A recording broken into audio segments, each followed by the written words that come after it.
이 글을 쓰다 보면 자기를 다 토해내는 시간이 있대요. 그건 무슨 시간이나요? 가난하고 약간 못 사는 거를 되게 소심하고 감추고 아무한테도 얘기를 안 했던 시간이 굉장히 길었어요. 근데 보여지는 것들을 계속 비교하면서 내 삶을 계속 깎아내린다 그래야 되나요? 에세이를 통해 느낄 수 있는 모든 것을 느낄 수 있다. 그렇게 생각했고요.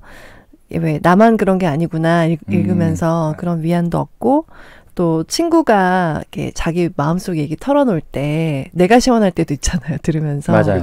끄덕끄덕 할 때도 있고, 또 이렇게 글 읽으면 좀 알매의 기쁨도 있지만 대화하는 기쁨도 있잖아요. 그게 에세이를 읽는 기쁨인 것 같은데 그런 즐거움도 있었고, 또 굉장히 재밌는 하완 작가님이시기 때문에 글과 그림으로 유머를 계속해서 거기에 빵 터지는 즐거움이 또 있었고, 네.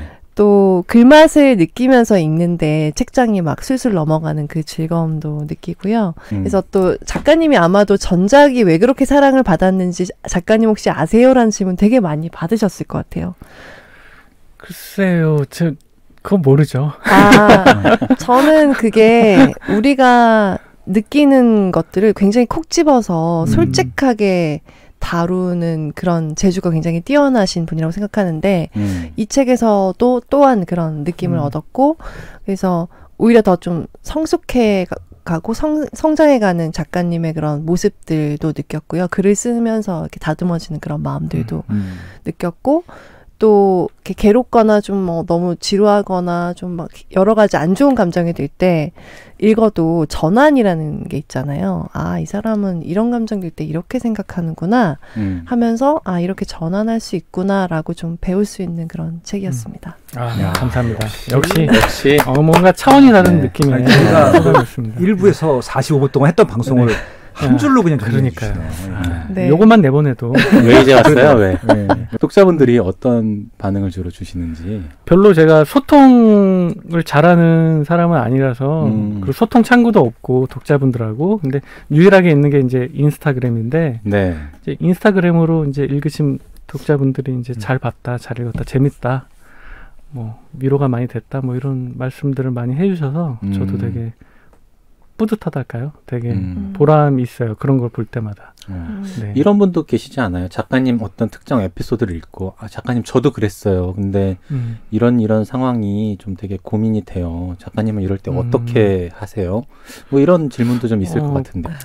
전작에서는 고민 상담을 많이 받았어요. 이제 하마터면 그렇죠. 열심히 살 뻔했다에서는 네네. 주로 퇴사 문제를 많이 저한테, 나도 모르는데 막 그러셔가지고 그래서 그런 거에 대한 고민을 이제 이번 책에서 이제 저 나름의 답변을 이제 쓰기도 했는데, 사실은 저는 퇴사를 고민하시는, 저도 고민을 많이 오래 했고 고민하시는 분들한테 쉽게 말을 못 하겠더라고요. 그리고 뭐 그만둬라, 뭐 너가 그만두고 싶으면 그만두는 거야, 이렇게 너무 무책임하지 않나요? 그죠? 네. 그렇죠. 앞으로 어떻게 될지 모르니까. 그래서 저는 항상 그냥 참을 수 있으면 좀 더 다니세요, 이렇게 항상 말했는데, 근데 제가 또 어떤 이제 퇴사 후에 이제 겪은 변화들을 제가 보고 느끼는 게 좀 있어서 생각이 조금은 달라졌어요. 그러니까 전에는 이제 퇴사를 마냥 두렵게 생각했던 게, 여기가 마치 나의 마지막 회사. 여길 나가면 나는 아무것도 아니고 다시는 회사를 못 다니고 막 이런 공포심이 좀 있었거든요. 근데 그렇지는 않더라. 나와 보니 뭐 그런 건 아니니까 여기를 꼭 마지막이라고 생각하지 않아도 된다. 너무 힘들고 이곳이 너무 아니다 싶으면 그만두고 나서, 대책이 없더라도 그만두고 나서 고민해도 되고, 또 그러고 나서도 삶이 우리를 또 어디로 데려갈지 모르니까 그런 걸 너무 두려워하지 말고 오히려 좀 궁금해하고, 그런 것들 내가 어떻게 달라질지 이런 태도로 좀 살면 조금은 더 가볍게 내 마음을 따라서 선택하는 데 도움이 되지 않을까, 이런 생각은 좀 있습니다. 그렇다고 뭐 막 퇴사하시면 안 됩니다. 네. 작가님은 어떤 케이스셨어요? 이제 준비를 하고 퇴사를 했다, 1번. 아무 생각 없이 퇴사했다, 2번. 2번입니다. 제 스타일은 항상 2번인데 그럼에도 불구하고 좀 고민을 오래 했죠. 네. 왜냐면 무서우니까. 고민을 많이 했는데 하길 잘한 것 같아요. 하길 잘했. 그러니까 뭐 이렇게 정리하면 될 것 같아요. 어차피 이제 회사라는 게 메인 일이고, 그다음에 이제 이 또 부업이 있었잖아요. 네. 측면이 더 훌륭하셨기 때문에 측면이 준비되시면 나가셔야 맞아요. 되는데 메인이 저는 그렇죠. 좀 다른 케이스가 말씀하셨던 것 같이 좀 부업으로 제가 또 일러스트 이제 버리는 변변치 않았지만 일러스트레이터 일을 하고 있었고 그래서 조금 더 좀 쉽게 하지 않았나 퇴사를 그렇게 생각이 좀 듭니다. 그러니까 정면 수입보다 측면 수입이 더 낫습니다만 되시면 나오셔도 될 것 같아요. 그게 제일 좋죠. 만약에 부업이 있었는데 그게 더 재밌고 더 수익도 나고 그러면 퇴사해야죠. 네. 네. 그런 경우는 굉장히 근데 드물죠. 네. 드물죠. 나오시지 말라는 얘기죠. 네. 세상이 만만한 게 아니야. 네. 근데 이런 케이스를 봤어요. 그러니까 회사가 제 주변에도 있었거든요. 네.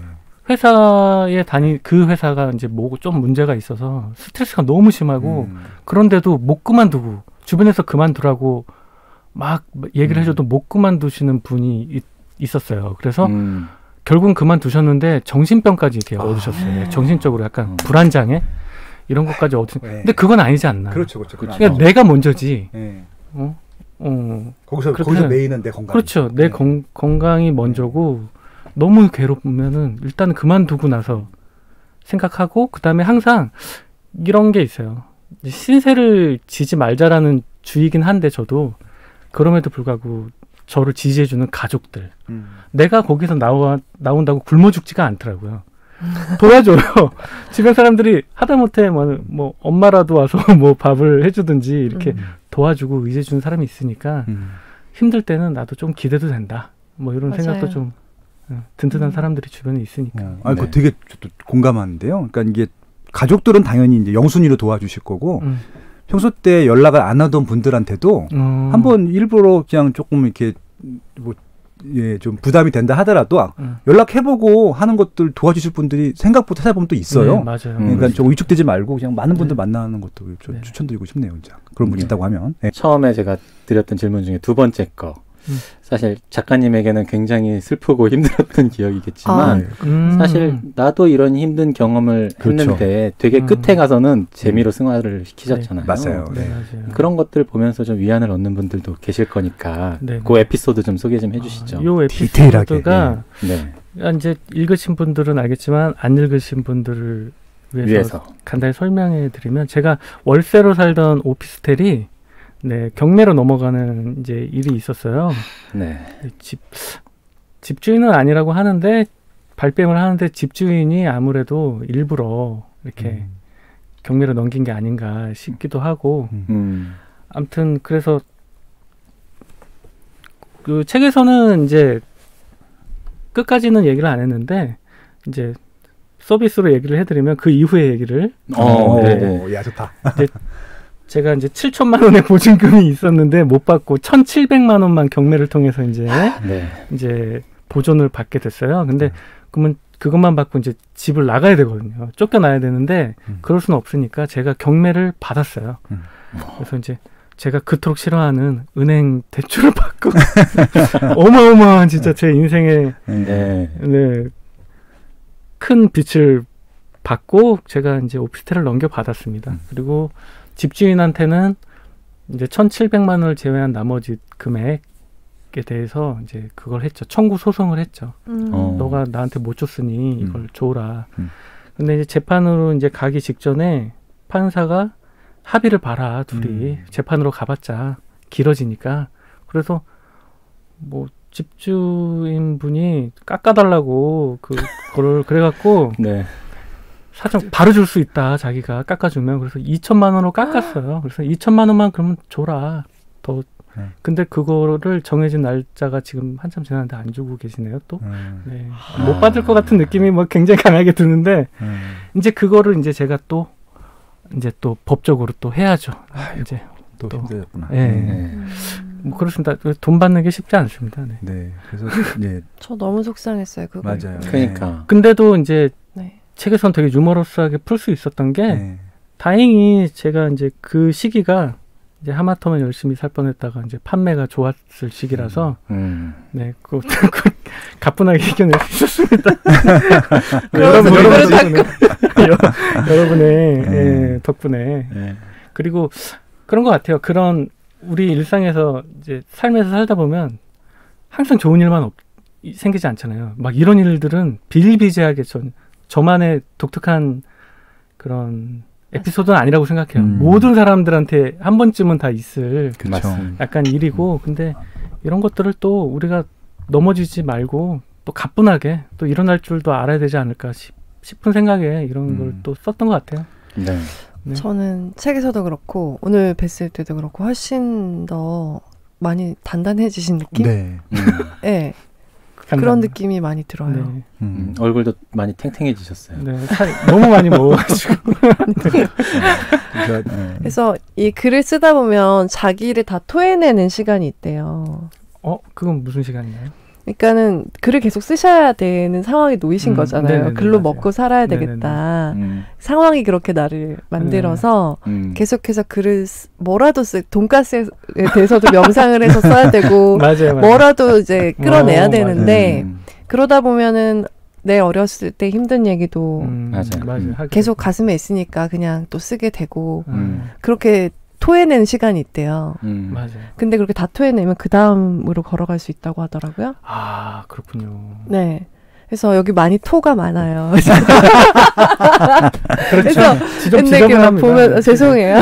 그렇게 표현했었는데 저는 너무 좋았거든요. 그래서 그런 모습 보면서 그러니까 자기를 다 이렇게 개어내고 내 안에 막 내 안에 슬펐던 거, 너무 좋은 말씀이시다. 네, 힘들었던 것들을 상황 때문에 이제 계속해서 차기작을 내야 되는 작가가 돼서 써야 했지만 그렇게 써내려 가시면서 강해지신 느낌을 받아요. 지금 만났을 때 전에 만났을 때는 굉장히 이렇게 내가 보여줘도 되나 막 이러면서 지금 내가 말을 이렇게 해도 되나 막 계속 이런 말씀을 하시고 굉장히 조심스러운 느낌이 있었다면 지금 굉장히 더 이렇게 커지신 느낌이 들어요. 네. 네, 아무래도 이제 베스트셀러 작가다 보니까. 네. 이런 그런 어떻게도 떠시고 이렇게 당당해진 면이 좀 없잖아요. 정말 누가 뭐래도 이제 해외에도 판권이 막 팔리더라고요. 지금 일본에서 이제 반응이 꽤 괜찮은 모양이에요. 와. 그래서 뭐 여러 가지로 일본 분들이 인스타로 많이 좀 찾아주시고 그러고 있습니다. 네. 와, 글로벌 베스트셀러 작가시네. 대만에선 반응이 글쎄요, 들리는 게 별로 없네요. 일단은 책이 나오긴 나왔죠. 네, 나왔습니다. 대만하고 일본에 두 군데서 나왔습니다. 대단해요. 진짜 이렇게 너스레 떨만한 작가님이 되셨어요. 대만보다는 일본 유신 시장이 크니까. 그러니까요. 급박하고도. 되게 일본 분들이 좋아할 것 같은 느낌이 들어요. 네, 일러스트라든지 여러 가지. 네. 정서도 의외로 또 많은 분들이 공감해 주시고 그래가지고. 네. 근데 아까 말씀하셨던 뭐 토했다고 표현한 그 내용들 중에 저도 되게 막 보면서 나도 과거에 이랬었지라고 이렇게 공감하시는 분들이 되게 많으실 것 같아요. 맞아요, 저도 뭐 보면서 그 사례 중에 떠오르는 게 이렇게 옛날에 살던 다가구들 막 이렇게 모여 살던 그런 주택에서 저도 어렸을 때 그렇게 살았던 경험이 있거든요. 집에 화장실이 없어요. 맞아요. 그래서 이렇게 마을에 공동 화장실이 있고 그것도 이제 수세식도 아닌 옛날에 퍼세식이라고 했던. 그래서 항상 볼일 보려면 신문지를 먼저 던져야 돼. 안 그러면 정말 난리가 납니다. 그런 경험도 기억이 나고. 그러니까 막 과거에 나도 좀 이랬었는데 라는 생각도 좀 하는 시간도 되었던 것 같고. 제가 이제 그런 얘기들도 이제 쓸 수 있었던 계기가 있어요. 그러니까 저는 그런 것들을 되게 창피했거든요. 어렸을 때 좀 약간 가난하고 약간 못 사는 거를. 그래서 되게 소심하고 감추고 아무한테도 얘기를 안 했던 시간이 굉장히 길었어요. 근데 사회에 나오면서 20대 넘어가면서 여러 친구들을 만나면서 너도 그랬어? 너도 그랬어? 그러면서 이게 나만 겪은 특별한 일이 아니구나. 맞아요. 되게 보편적으로 많은 사람들이 이렇게 힘들게 살고 어렵게 살고 이런 경험들이 다 있다. 그거를 느끼게 되면서 그거를 좀 창피하지 않게 됐던 것 같아요. 그래서 글을 쓰는데 이런 거 쓰는 거 좀 자연스럽게 쓸 수 있는 것 같아요. 이게 나만 겪은 게 아니고 바로 앞에 계신 드리머님도 겪었던 일이고. 그래서 저는 되게 그런 것들, 그러니까 나만 창피했던 것들이 여러분들도 생각하시기에 제 책 혹은 제 책을 읽으면서 나만 겪은 일이 아니구나. 누구나 겪는 일이구나. 이런 것들을 좀 아셨으면 좋겠어요. 그래서 좀 무게감을 좀 내려놨으면 그런 것들에서 네. 네, 그런 바람이 좀 있습니다. 네. 그러니까 고백할 수 있는 순간 더 이상 문제가 아니다. 그렇죠. 왜냐하면 말을 못 꺼내거든요. 진짜 이게 내 문제고 진짜 내 컴플렉스고 맞아요. 그러면은 아예 바깥에 절대로 안 꺼내요. 근데 그렇죠. 이제 꺼낼 수 있다는 것 자체가 많이 마음이 커지신 느낌이 들어요. 아니 근데 사실 별게 아니거든요. 네, 별것도 아니고. 근데 나한테 너무 컸던 거예요. 그게 그죠. 맞아요. 근데 뭐 그런 것들이 이제 다 누구나 있으니까 절대 있으니까. 타인이 건들면 안 돼. 영린 하나씩은 다 갖고 그런 있으니까. 것도 저가 있을 것 같아요. 찾아보면 아직도 있을 거예요. 저도 그렇고. 근데 진짜 그런 얘기를 저도 뭐 가난에 대해서 이제 어렸을 때 좀 돌이켜 보면 제가 직접 힘들다는 느낌 별로 못 받았는데 돌이켜 보면 되게 어렵게 살았던 거예요. 우리 집이. 막 반지하에서 막 물 넘치는 데서도 사고 비 조금만 많이 오면 그리고 뭐 방금 말씀드렸던 그런 화장실 그런 그렇죠. 것도 저는 다 그렇게 사는 줄 알았어요. 근데 아니었던 거죠. 알고 보니까. 그러면서 이제 위축이 되죠, 많이. 네, 그런 것들이 좀 나중에 좀 이제 자라면서 이제 중고등학생쯤 됐을 때 사실 조금 컴플렉스가 되더라고요. 친구들이 다 그렇게 사는 건 아니더라고 맞아요, 보니까. 그랬는데 이제 그게 나중에 좀 대학 가고 뭐 사회생활하고 하면서 그냥 내가 독립을 하게 되니까 아니 뭐 과거야 뭐 그랬던 말도 뭐 지금 뭐 나만 잘 살면 맞아요. 되지 뭐 이런 생각도 좀 들면서 좀 자연스럽게 그런 컴플렉스가 사라졌던 것 같거든요. 맞아요. 그러니까 뭐 과거에 그랬다고 해서 뭐 부끄러운 일도 아니고 맞아요. 그러니까 굳이 뭐 이렇게 위축될 필요는 없다라고 좀 생각을 했거든요. 저도 보면서 네. 작가님처럼 되게 그래서 그런 내용을 누군가 써주시면 되게 공감하고 위로받는 그런 시간이 될 것 같아요.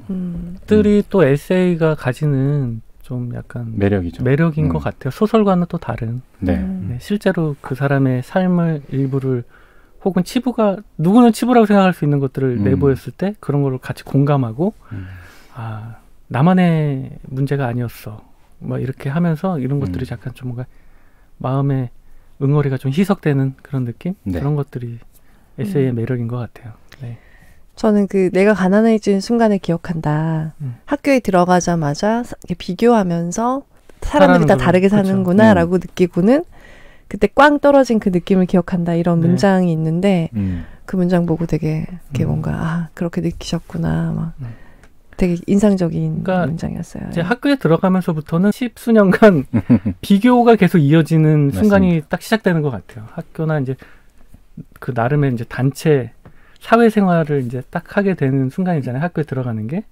그러면서는 그때부터 이제 비교가 시작되는데 처음에 제가 그 가난해졌던 순간을 딱 기억하는 건 이거야. 어떤 친구가 하나 와서 우리 집은 60평이다. 너네 집 몇 평이야? 이렇게 물어보는 거예요. 너 뭐야? 근데 저는 그 당시에는 평이 뭔지 몰랐어요. 그래서 우리 집도 60평은 되지. 이러고 저는 집에 가서 엄마한테 물어봤죠. 엄마 우리 집 몇 평이야? 그런데 아무 말씀을 안 해주셨어요. 그런데 나중에 지나고 나서 알았죠. 저희 집이 평수를 따질 수 없는 단칸방이라는 거를.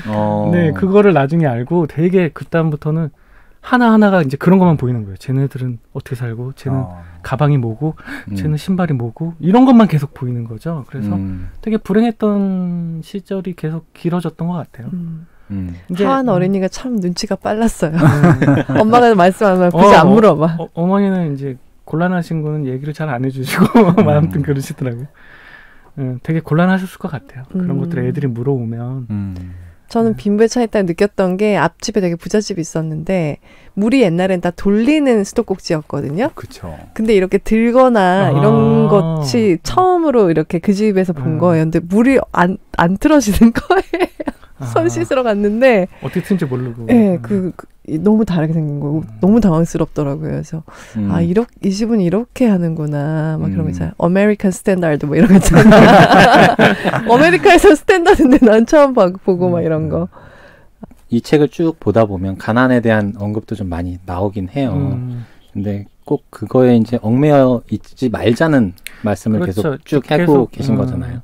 그러니까 결국은 우리 삶이 이제 이 제목도 그렇고 계속 비교를 하는 거잖아요. 남들하고 나의 가진 것 혹은 저 사람과 나가 다른 거 막 이런 것들을 계속 보여지는 것들 정면에서 보여지는 것들을 계속 비교하면서 내 삶을 계속 깎아내린다 그래야 되나요? 폄하하게 되고 스스로가 그리고 즐기지 못하게 되고 그런 부분이 있었는데 어렸을 땐 계속 그렇게 그런 식으로 저도 살았고 근데 이제 지금은 좀 그런 거에서 비교해서 조금씩 벗어나려고 하는 중인 것 같아요.